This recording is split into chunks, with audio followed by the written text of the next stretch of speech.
time for another trip. So this time I thought I'd do something a little bit different. A good friend of mine asked me to show how I set up the camp, and I don't know, it's a little boring to me, but she wants to see it, and she didn't get a chance to come out with us, so I thought I'd go a couple steps further and show how I plan a trip, research where to go, get some routes, get ideas, also some of the gear I use. I'll show some of my setup, which I'm pretty proud of. It certainly serves me well. And so we'll have some fun with that, as well as a nice trip to the Oregon Outback, to the Alvord desert area and the area around there, some of the more remote places. Should be beautiful, so let's go. When planning a trip, I like to research ahead of time routes and areas that I can explore. I've already decided that this area of Southeast Oregon looks interesting. I've driven through this area before, seen some travel videos on YouTube.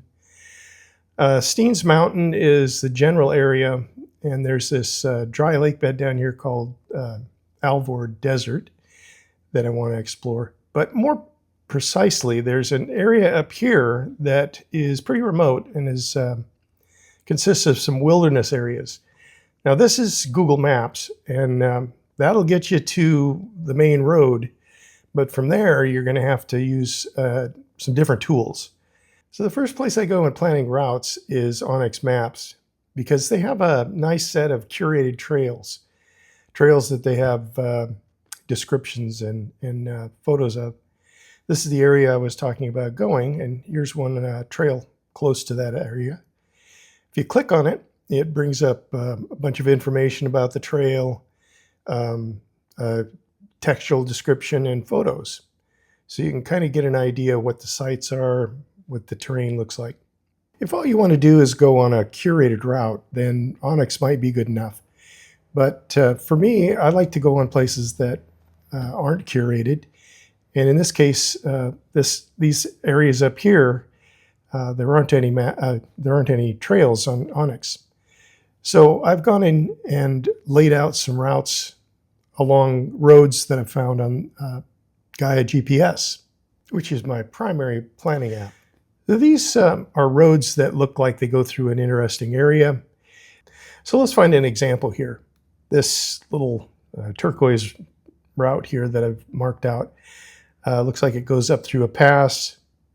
Might be a good idea to check that out, see what the trail looks like. So I click on an area in Gaia, then I get the lat long, copy that, and then I go to another tool, a free tool, Google Earth. Most people have heard of that. And then I'll paste the lat long into there and hit search, and it'll take me over to this little pass. So you can see the pass, you see the road, zoom in on it. You can check out the pass. Looks like a fun trail. Look at the area around it. There's Steens Mountains. There's some dry lake beds. Yeah, this looks pretty interesting. Now this trail is pretty sketchy though. You can follow it up. It looks doable, but it's not going to be an easy trail. And I'll be out on my own. So I'm not sure I'm going to take this trail, but it's definitely an option. So let's get on the road.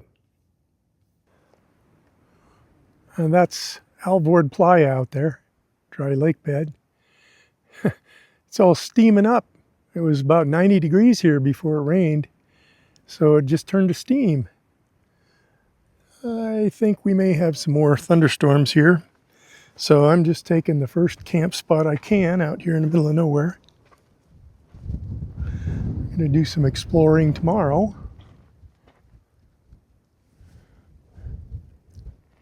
If I don't get washed away.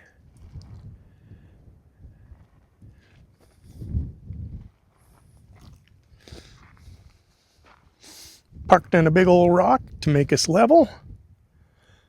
Sweet, if only for the view.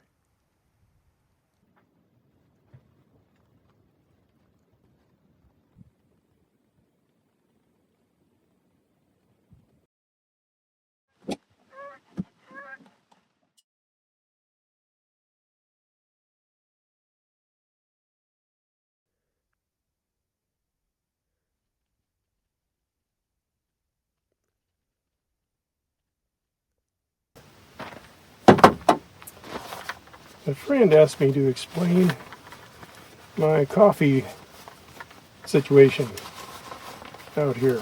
And the situation is I've got to have some good coffee. So that's what starts it.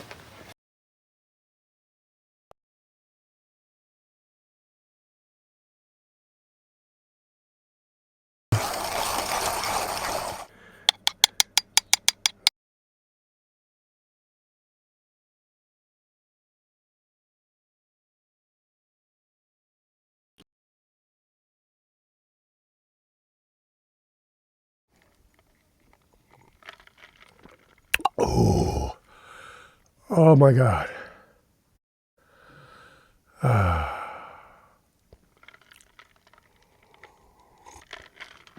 This is my view while having my morning coffee. Steens Mountain still has snow. Go figure. Beautiful. And that's the road. It's calling.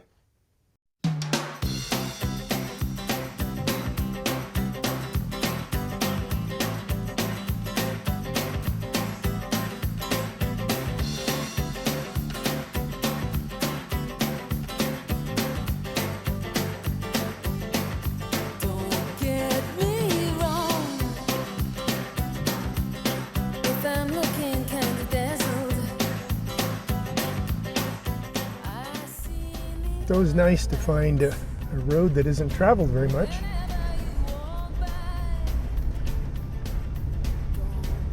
I think these are used by ranchers for the most part. So they're out here trying to find a lost cattle or something. I doubt they're taking their big semis back here to load and unload, but I'd be curious to talk to one of them and see what they're using these for.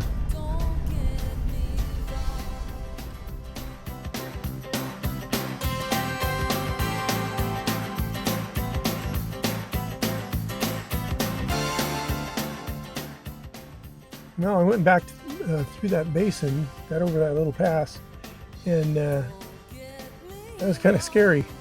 And didn't have time to film it because I was in mud, and it was extremely slick. Must have had several thunderstorms over the last few days. Note to self, watch out for the puddles and the tanks and the wet spots in these basins. Well, here's a bit of a conundrum.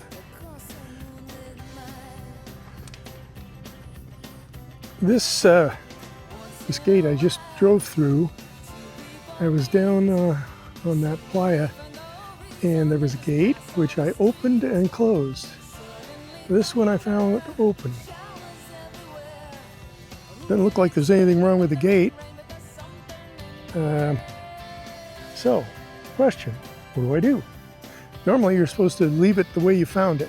Go through it and close it, or leave it open. I think someone went through this and forgot to close it or was too lazy. So, I'm going to err on the side of closing.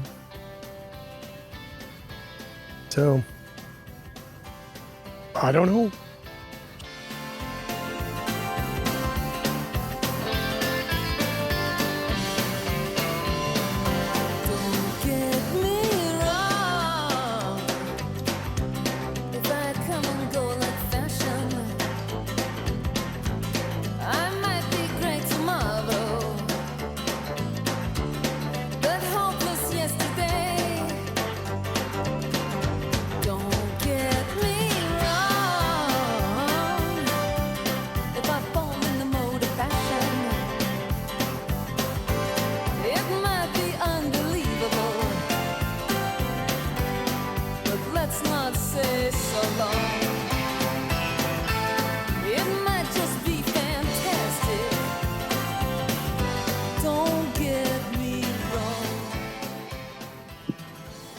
I think he's pretending I don't see him.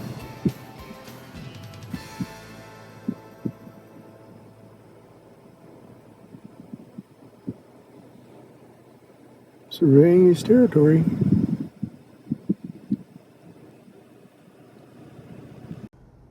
Big old kind of muddy looking playa, but gorgeous looking valley.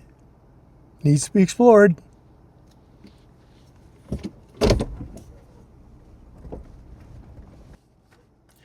Got it in 4 low for this one, which gives me a display out the front cameras. I doubt I'll need it for this road, but it's nice to have.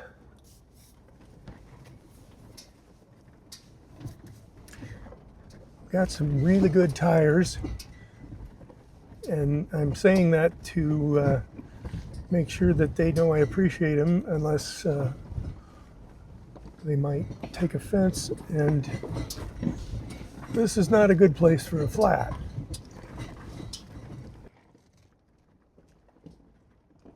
I assume it goes all the way down, because I sure as hell can't back up this thing.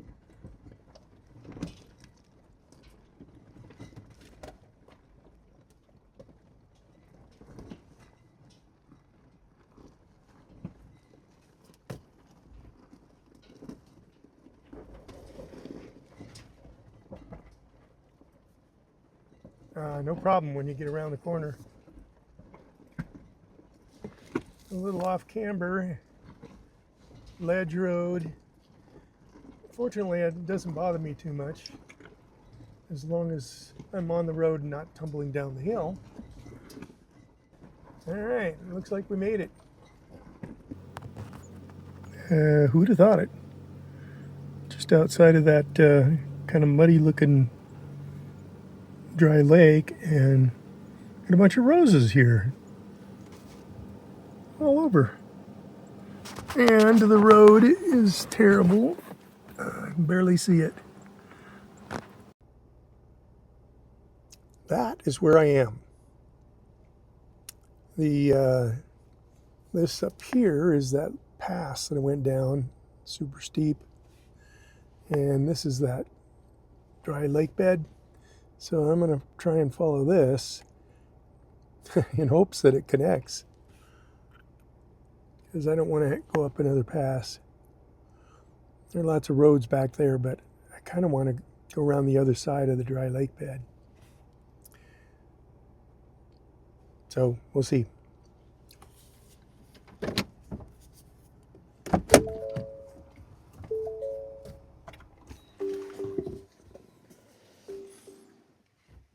It's really interesting country here. It's all very volcanic basalt layers in this basin and range province. Right here I'm in a bunch of basalt, which is got a lot of voids in it from gases when it was formed, and then dust fills in. Really, really, really pretty though. Who would have thought it would be so green? It can be kind of muddy when it's green, but when I see all this basalt in the road, I know it's dead safe. So we are now off the map, which isn't saying that much. But it looks like this road does continue. It's really not too bad.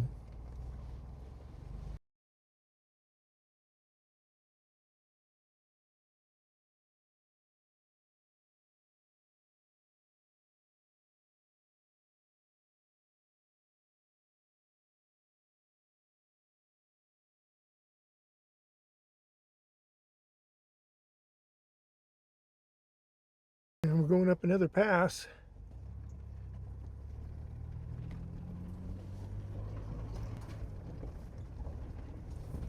It doesn't look very well traveled either. Now that we're up here on top, you get quite a view. And those clouds look very friendly. And I hope they stay that way. Again, that's Steens Mountain.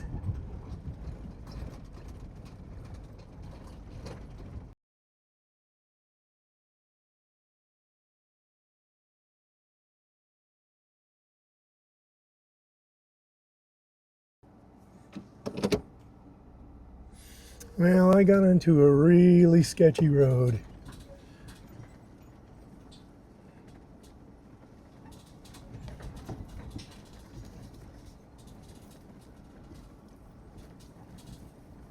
Been fighting it for quite a few miles, but I got to go really slow. It's like you get on a road that seems like it's sketchy, but it's a short connector road. So you go on it, and then you get to the road that you're connecting to, and it's worse. So how do you turn around? Well,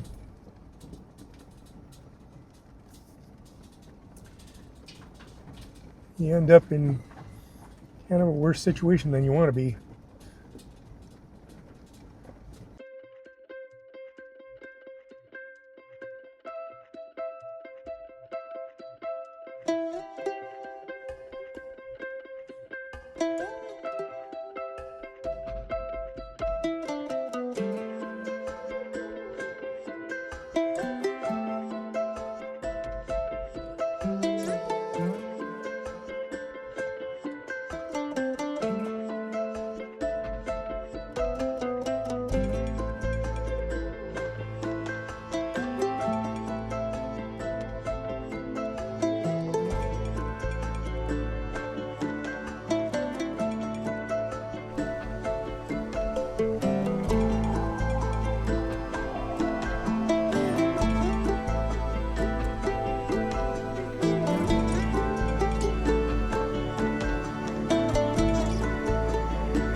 Tacos al pastor for dinner tonight.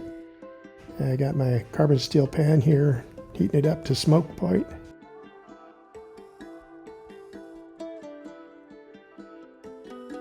And then I'll sear up some marinated pork that I brought home from home.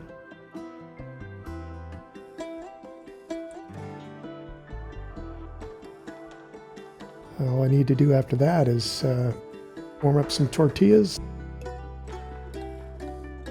and chop up the meat, put it with some toppings, and it'll be delicious.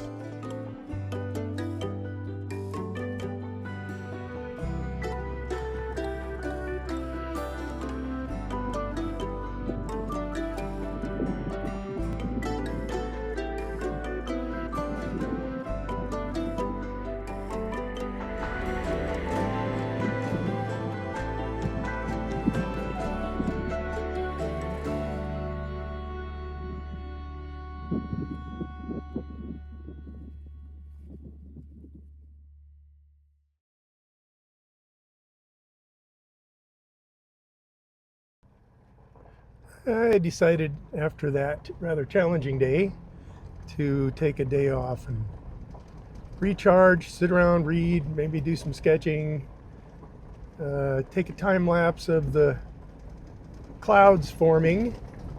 Probably another thunderstorm today, I hope. Anyway, I'm heading out to the Alvord Desert. I don't know if I really want to camp out on it due to the rainstorms, but I'm going to go around the outside perimeter and see if I can't find a nice spot.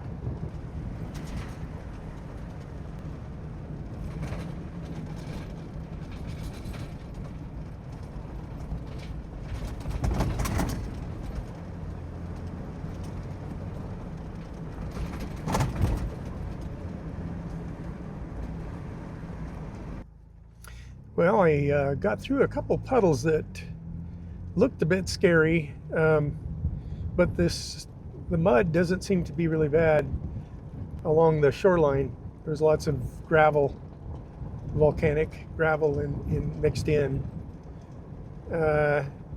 So I resolved that if I ran into any more deep puddles like that, I wouldn't go, but I got out to this. This is completely safe. Even if it rains, you can see where the puddles form. So unless it's a multi-day downpour, I'm pretty safe out here. Anyway, I like camping among these little cassocks, places where vegetation has gotten a hold and gives you a little bit of privacy, a little bit of protection. Other people out here too. So I think we just need to find a spot. So a friend of mine asked me to show how I set camp up and some of my camping gear and stuff. So I thought this is as good a place as any. We just drove in here, but in general, I try and face the driver's side towards where the best part of the view is, because the camper is going to go up on the top and you'll see how the tailgate opens and stuff. Anyway, I'm going to put it on time lapse because otherwise it's going to be incredibly boring, and it may be boring anyway. So here goes nothing.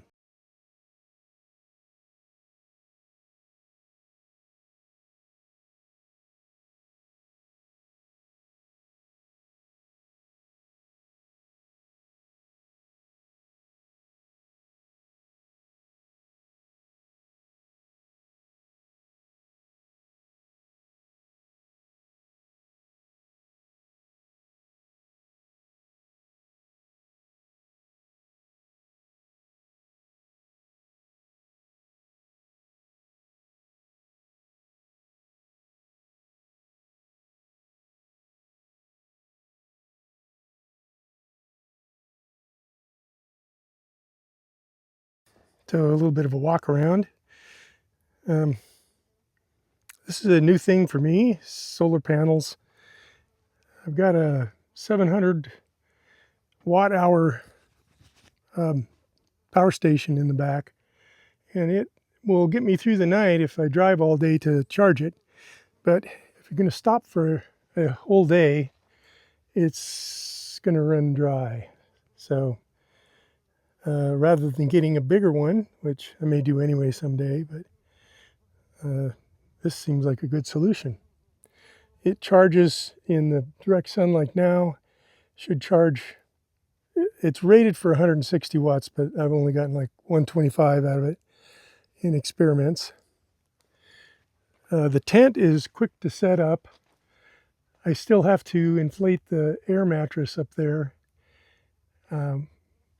Makes a huge difference in comfort.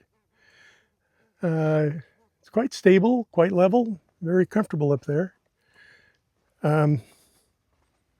This particular kind of setup, a lot of Jeeps and Broncos have a swing gate, and I find it, this thing is probably the most useful mod that I got on the Bronco, is this TrailGator, I think is what it's called. It has a slide out cutting board or extra surface area. In the back here, I've got a fridge. That's a cheap fridge, and it works great. You know, a lot of people buy more expensive ones that have freezer sections.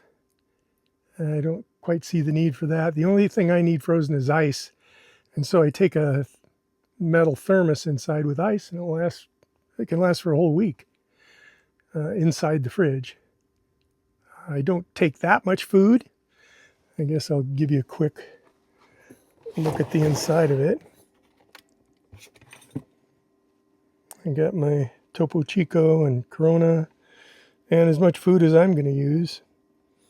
You know, I've taken 2 people out. It's plenty of food for 2 people. Refrigerated food. Some people will put that on a glide, kind of like a drawer pull out. But I find I get in there and grab something and put it back. It's not really worth futzing with. My drawers here are kind of an interesting hack. They're the kind of drawers that you put in outdoor kitchens. You can buy them for next to nothing, $100 or $130 or something.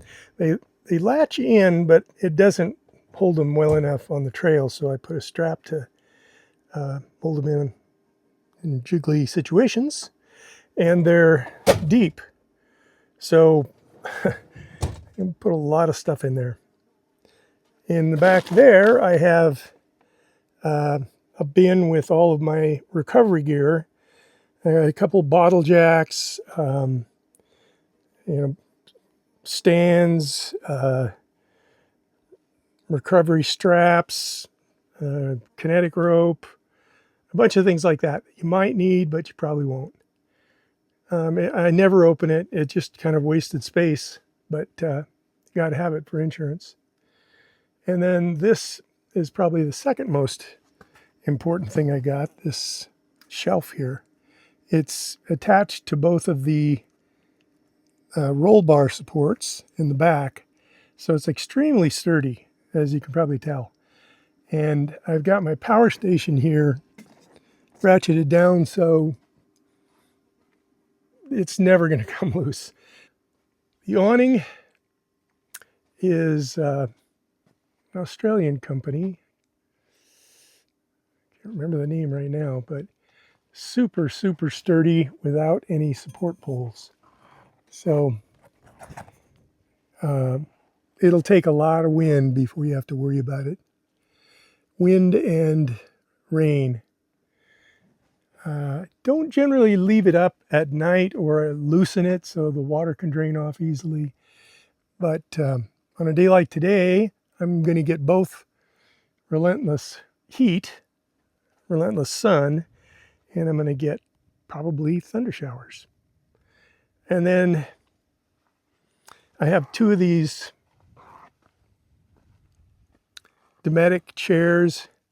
I love these chairs. They set up quickly. They're at kind of an incline, sort of like a lounge chair, so they're really comfortable to sit and read or whatnot. And that table, I don't know why everybody isn't buying that table. It folds up to nothing, and it's got a bamboo top, so you could cut on it if you wanted to. Right now I have it set up to be sort of low level, but you can also extend the legs and make it standing table height. Generally don't need that because I'm using the tailgate table for 90% of what I do. But set your food, set your beverage. It's great. Another little hack I've got is the cleats along both sides. The cleats, in this case, it's holding my garbage bag, but I often put my pack on the cleat outside so I can grab things easily. On this side, I have 2 water tanks, which is only 4 gallons combined, but that's as much as I'll ever use on a trip, even if somebody's with me. On the other side, I've got a gas tank. You'll see most people put the gas tank on this side because the gas filling is on this side, but I never use it for filling. However, this nozzle gives me gravity feed water from this tank, and it is a gusher when I turn it on. So again, you'll see some people get electric pumps for the tanks and put them inside or what, various different setups, but boy, this is really nice. No charging, no batteries, no pumps. This is what we get for a camp area.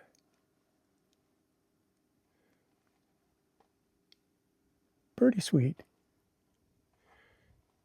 Sunny with these fluffy clouds that don't look like they're threatening at all. But I'll bet you anything, these clouds turn into thunderheads later.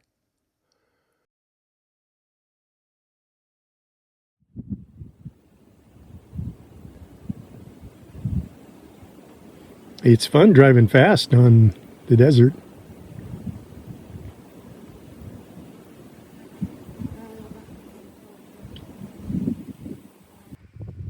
Weather's really been putting on a show here. Really loud thunder. We're right up there. And raining like hell over there. So I'm just sitting here feeling a sprinkle or two. Won't be a problem. Yeah, I'm just glad I'm not out there. And again, maybe I am.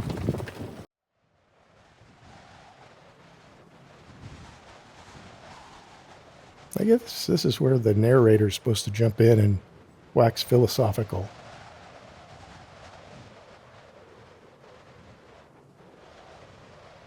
But maybe I'll just shut up and watch the storm clouds evaporate.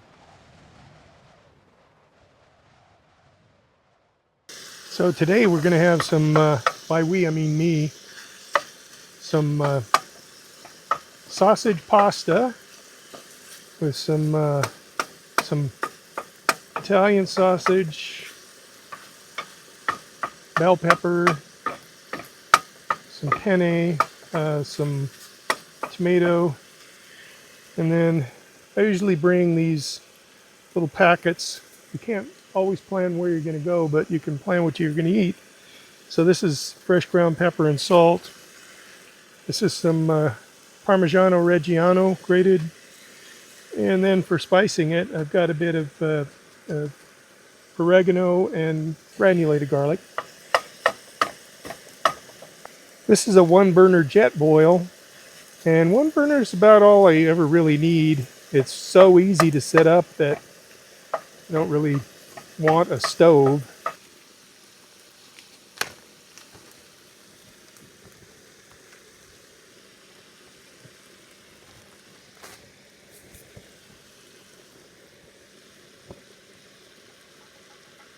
And these are crushed San Marzano tomatoes.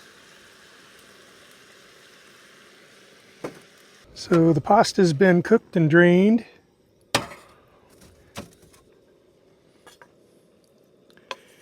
And now the sauce goes in to amalgamate and get unctuous and delicious. The great thing about these carbon steel pans is they don't really like to be washed. And so I will just rinse them out like that. And if maybe wipe them with a little water. Oh boy.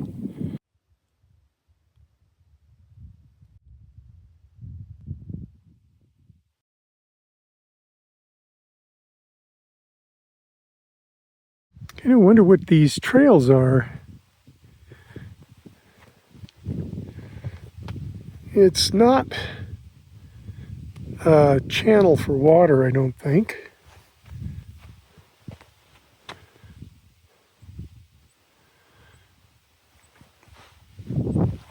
And then some sort of lead to collapsed parts of these mounds.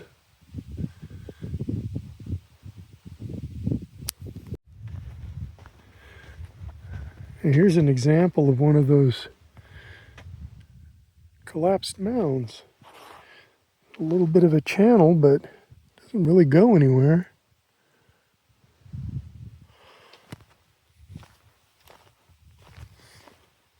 And these mounds are built up from dust and dirt accumulating around these plants. They get a foothold, and then the mounds build up. And they kind of grow up to top the mounds. At least that's my theory.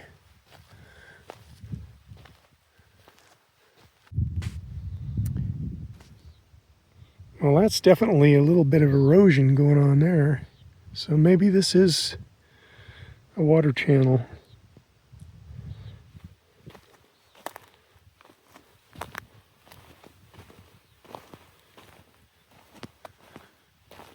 It's hard to tell what's higher and lower here.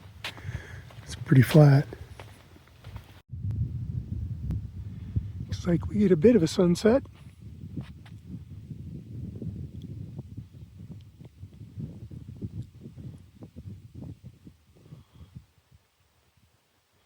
Be pretty easy to get lost wandering around out here. So, I'm going back. That looks familiar.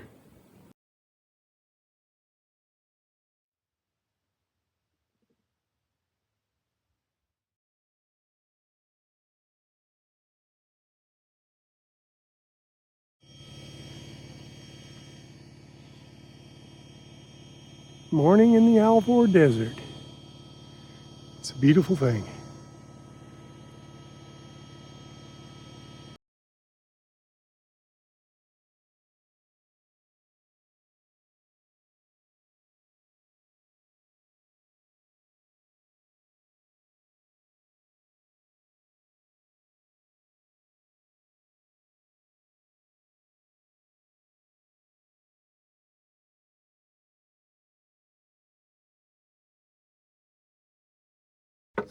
So I just picked up camp, aired the tires up, put everything away, and ran the car, not charged the battery up enough to get myself some delicious espresso.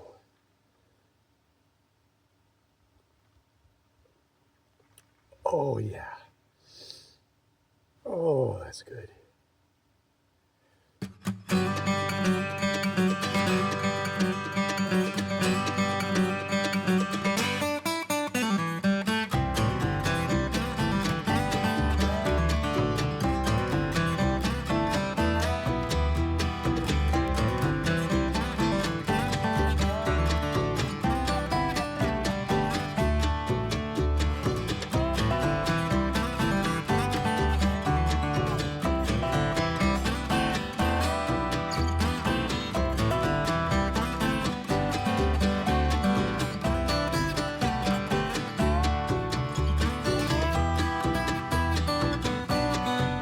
I was camped about there on the far side, right where that notch is in the ridge. And I'm glad I didn't take a route that goes through there, because there's water in it. Looks like a great day to head home.